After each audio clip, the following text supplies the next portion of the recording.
As hot as it's been, it may not feel like it, but fall is officially here. As summer flowers start to fade, a different cast of plants takes the spotlight in the garden.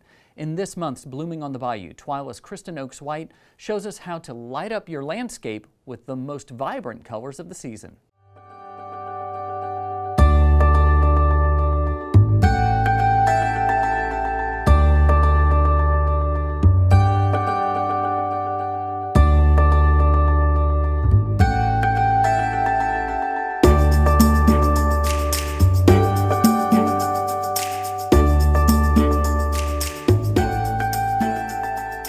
Welcome back to Blooming on the Bayou, and we're back again at the LSU Ag Center Botanic Gardens at Burden.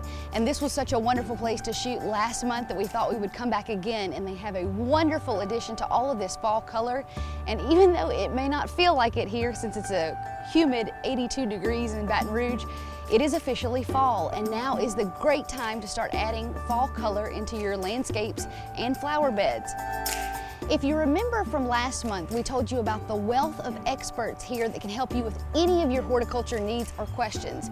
So let's go find one that can help us add some of that fall color into our yard.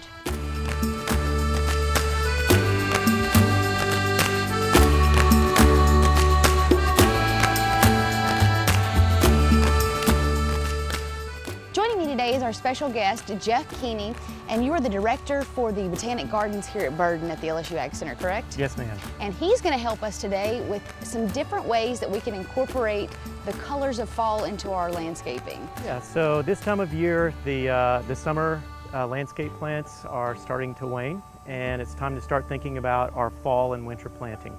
So we have vinca out here today. Vinca's starting to go away, and if we wait too long to plant our winter annuals, then they're not going to take on and make it through the winter. So it's time to start thinking about taking that plant material out, do a soil test if you've had problems in your landscape, and then come back in with things like snapdragons, ornamental cabbage, foxglove, things like that will make it through the winter and then bloom for you beautifully in the spring. Tell me about this ruby red plant that we've got right here. Yeah, so this planting is a summer planting of vinca and also of coleus, and this is big red coleus. Really makes a nice difference in color and height. What we've done is we took a little bit of the vinca out and we've inserted some garden mums. The garden mums make nice fall color, so a lot of people just leave them in the container, but you can also put them in their landscape. They're going to last for about 2 to 3 weeks. Then you'll pull them out with the rest of your summer color and come in with your fall landscape. One thing to remember that you talked about earlier, when it comes to planting these fall annuals, timing is essential.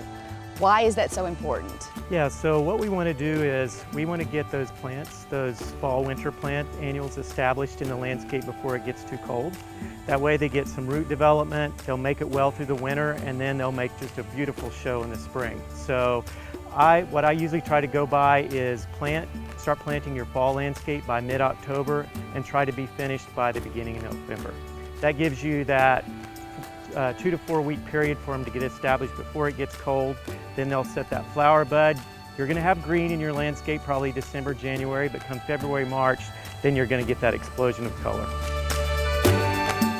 We're going to take a short break, but when we come back, Dr. Keeney's going to tell us about a wonderful, underutilized fruit tree that makes a great addition to your fall landscaping.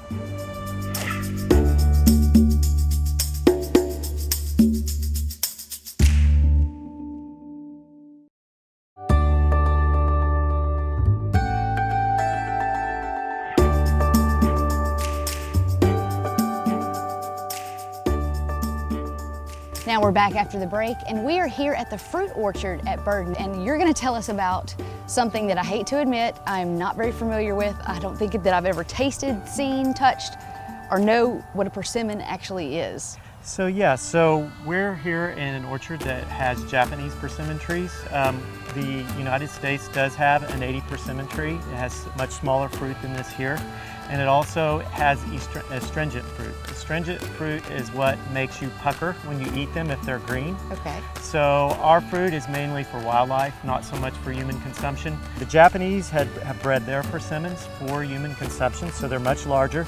They also have an astringent and non-astringent type. If it has fuyu in its name, F-U-Y-U, then it's a probably good non-astringent type, so you can eat it just like an apple. Okay. So this right here will taste just like an apple. I can eat it, I'm not puckering up. Whereas if I was to eat this persimmon here, I would not be able to speak. There's both, with the Japanese persimmon, there's both kind of the flat-shaped persimmon. Kind of like a satsuma. And then there's the more heart-shaped. Now, this is another type of Japanese persimmon. They look the same, but the fruit's very different. This one is astringent. And see how soft this one is. And what they do a lot of times is they'll cut this little cap off the top and put it on a plate. And then they're a little messy, and that's why people don't like to eat them, but you can eat that part of it. And they're one of the sweetest fruits that we have to eat. Another nice thing about persimmons are that they're parthenocarpic, which means that they'll set fruit without pollination. So you can just plant one tree in your landscape and you're going to get the fruit. You don't have to plant 2 or 3 trees in your landscape. So you told me that so I'm going to try my first persimmon. Yes, Which one do you recommend? So I would try this one first. So you just bite into it like an apple. There are no seeds in it. Are hard. It's a little bit hard. It's like an apple though. There you go.